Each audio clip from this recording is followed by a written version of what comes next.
Hello everyone. Magandang morning po. Ito po ang aking almusal ngayon. Chinese food po ito, traditional food.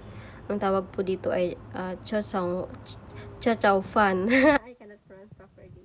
Fan means is the rice, but gawa po ito sa sa rice flour. It's made by rice flour. So, this is steam already, but I haven't put any sauce. This is the Canberra sauce. I put it here.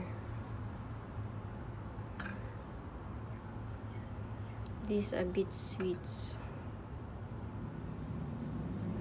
That's more than enough. And this is the chili. Actually, I don't like much chili.